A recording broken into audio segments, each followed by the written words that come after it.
Today I will teach you maths.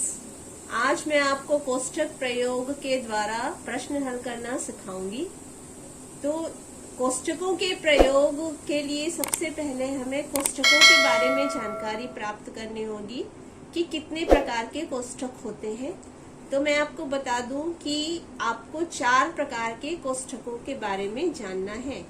पहला होता है रेखा कोष्ठक, जिसे कहते हैं सरल कोष्ठक या इंग्लिश में जिसे कहते हैं बार। ये आप उसका संकेत देख लीजिए, एक सीधी लकीर। दूसरा होता है छोटा कोष्ठक, जिसे कह सकते हैं साधारण कोष्ठक, ये उसका संकेत है। तीसरा होता है मंझला कोष्ठक, या जिसे हम कह सकते हैं सर्पाकार कोष्ठक, दूसरे शब्दों में उसे धनु कोष्ठक भी कहते हैं, ये उसका संकेत। और लास्ट में सबसे बड़ा कोष्ठक आता है, जिसे वर्ग कोष्ठक भी कहा जाता है, ये उसका संकेत है। अगर किसी प्रश्न में ये चारों कोष्ठक एक साथ दिए गए हों तो सबसे पहले हमें हल करना होता है रेखा कोष्ठक, फिर हल करना होता है छोटा कोष्ठक, उसके बाद ये सर्पाकार कोष्ठक और लास्ट में बड़ा कोष्ठक। ये आप याद रखेंगे कि इसी क्रम से कोष्ठकों को हल किया जाता है। और कोष्ठकों को हल करने के लिए उनके अंदर जो संख्याएं होती हैं, उन संख्याओं के मध्य विभिन्न संक्रियाएं भी होती हैं।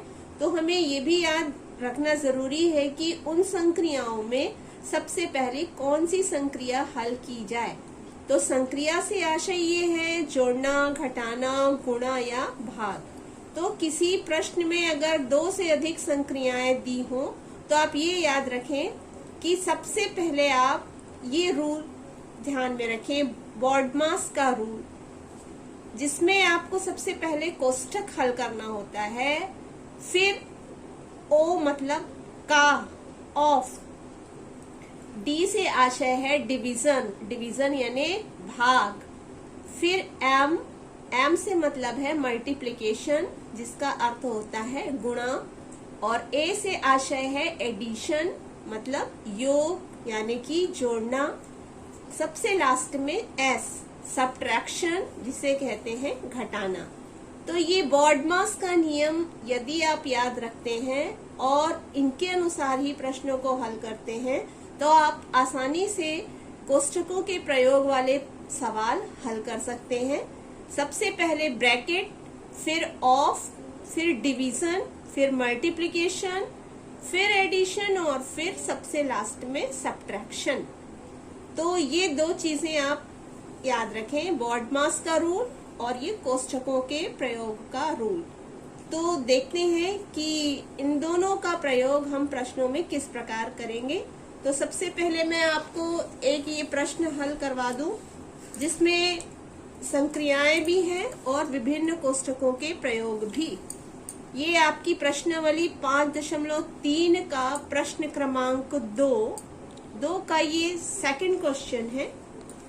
ये आप देख रहे हैं, 2 ऋण बड़ा कोष्ठक, 2 ऋण सर्पाकार कोष्ठक, 2 ऋण छोटा कोष्ठक, 2 ऋण 2 रेखा कोष्ठक, छोटा कोष्ठक बंद, सर्पाकार कोष्ठक बंद और फिर लास्ट में बड़ा कोष्ठक। इसमें आप देख रहे हैं चारों प्रकार के कोष्ठकों का प्रयोग हुआ है।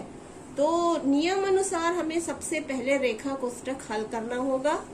और आप ये याद रखें कि जिन चीजों को आप हल कर रहे हैं, जिन कोष्ठकों को आप हल कर रहे हैं, उसे ही पहले आप हल करेंगे और बाकी सारी संख्याएं और सारे कोष्ठक उसी प्रकार लिखे जाएंगे। तो ये सारी संख्याएं मैं उसी प्रकार लिखते जाऊंगी। 2 ऋण 2 सर्पाकार कोष्ठक, 2 ऋण। अब यहाँ जब हम पहुंच गए जिसके ऊपर रेखा कोष्ठक है, तो आप देख रहे हैं 2 ऋण 2 के ऊपर रेखा कोष्ठक है, मतलब 2 में से आपको 2 को घटाना है, सबसे पहला काम। तो 2 में से यदि आप 2 को घटाएंगे तो आपको प्राप्त होगा 0। आपने ये संक्रिया कर ली, आपने घटाने का काम कर लिया, यानी कि ये रेखा कोष्ठक आपका हल हो गया।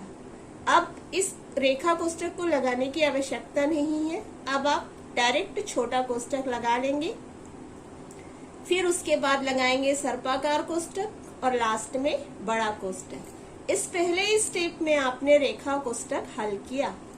अब रेखा कोष्टक के बाद आपको हल करना है इस छोटे कोष्टक को। तो बाकी सारी संख्याएं एज इट इज लिखती जाएंगी। 2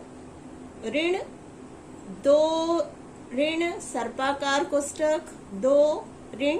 आप देख रहे हैं इस छोटे कोष्टक में घटाने की संक्रियाएं हो रही हैं। तो आप 2 में से 0 यदि घटाते हैं तो आपको मिल जाएगा 2, और ये आपने लिख दिया संक्रिया हल करके।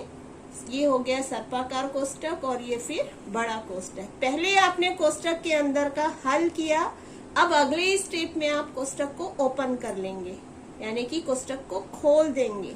बाकी सारी संख्याएं एज इट इज लिखिए। कोष्टक को खोलना है, यानी उसकी जस्ट बाहर जो चिन्ह है उसका अंदर से मल्टीप्लाई कर लेंगे, यानी कि गुणा। आप देख रहे हैं 2 के सामने कोई भी चिन्ह नहीं है, मतलब ये धनात्मक है। तो ये धन और ये ऋण का गुणा होकर हो गया ऋण। ऋण और धन का गुणा ऋण हुआ। अब कोष्टक खुल गया। अब छोटा कोष्टक लगाने की आवश्यकता नहीं है। अब आप डायरेक्ट लगा सकते हैं सर्पाकार कोष्टक, फिर बड़ा कोष्टक। अब आपको हल करना है सर्पाकार कोष्टक को। बाकी चीजें वैसे ही लिख लेंगे। ये आप देख रहे हैं सर्पाकार कोष्टक में 2 में से 2 को आपको घटाना है। तो 2 में से 2 यदि आपने घटाया तो आपको मिला 0। ये आपने लगा दिया सर्पाकार कोष्टक। फिर आपने सर्पाकार कोष्टक हल तो कर लिया, अब इसे खोलना है, ओपन करना है। तो बाहर की चिन्ह का अंदर मल्टीप्लिकेशन। ये आपने बाकी चीजें वैसे ही लिख दी। ये 0 के लिए आप ऐसे ही लिख सकते हैं 0। सर्पाकार कोष्टक खुल गया। लास्ट में बड़ा कोष्टक। अब बड़ा कोष्टक हल करना है आपको, तो 2 में से 0 को आपको घटाना है। 2 में से यदि 0 घटेगा तो आपको 2 प्राप्त होगा। बड़ा कोष्टक हल हो गया। अब बड़े कोष्टक को आप अगले स्टेप में खोल दीजिए। ये बाहर ऋण का चिन्ह और अंदर धन दोनों मल्टीप्लाई होके हो गए ऋण। अब बड़ा कोष्टक खोल सकते हैं आप। 2 में से ये 2 घटाने के लिए आपको प्राप्त हो रहा है। बड़ा कोष्टक खुलने के बाद 2 प्राप्त हुआ। तो 2 में से यदि 2 आप घटाते हैं तो आपको आंसर मिलेगा 0। यही आपका हल है। इस प्रश्न में मैंने आपको ये कहा है कि आप पहले कोष्टक को अंदर हल कीजिए, उसके बाद कोष्टक को खोलिए। इससे क्या होगा, आपकी स्टेप्स क्लियर हो जाएंगे और कोई डाउट नहीं होगा। डायरेक्टली यदि हम पहले कोष्टक हल करते हैं और उसी समय खोल देते हैं तो कई बार चिन्हों की गड़बड़ियां हो जाती हैं। इसलिए इसे मैंने लेंदी प्रोसेस में लिया है कि आप पहले कोष्टक को हल कीजिए और सेकंड स्टेप में उसको ओपन कीजिए। तो ये रहा आपका हल। आपने हल किया तो आपको मिला 0। तो इस नियम को आप याद रखेंगे। सबसे पहले रेखा कोष्टक, फिर छोटा कोष्टक, उसके बाद सर्पाकार कोष्टक और अंत में बड़ा कोष्टक। एक सवाल और देख लेते हैं तो आपको थोड़ा क्लियर हो जाएगा। ये है क्वेश्चन नंबर 3। 36 डिवाइडेड, छोटा कोष्टक है, फिर 8 ऋण 4 धन 2, 4 धन 2 के ऊपर में लगा हुआ है रेखा कोष्टक, फिर छोटा कोष्टक बंद।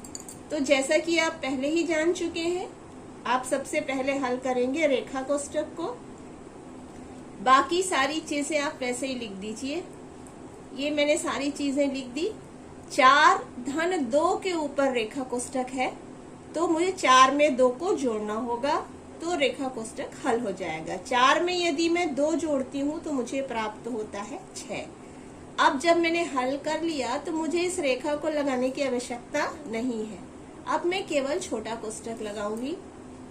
अब मुझे नियमतः हल करना होगा छोटा कोष्टक। 36 भागित 8 में से 6 घटेगा तो छोटा कोष्टक हल। 8 में से 6 घटाया गया तो मुझे मिला 2। अब अगले स्टेप में मैं छोटे कोष्टक को खोल देती हूँ। बाहर कोई भी चिन्ह नहीं है अंदर में भी धन ही है तो कोई समस्या नहीं, आप केवल 2 लिख सकते हैं। छोटा कोष्टक खुल गया। और अब कोई भी कोष्टक नहीं है, सिर्फ 36 और भाग का चिन्ह फिर 2। तो सिर्फ आपको भाग देने की संक्रिया करनी है। 2 से यदि आप 36 को भाग देते हैं तो आपको प्राप्त होगा 18 और यही आपका उत्तर है। बाकी सवाल जो है नेक्स्ट वीडियो में। Thank you.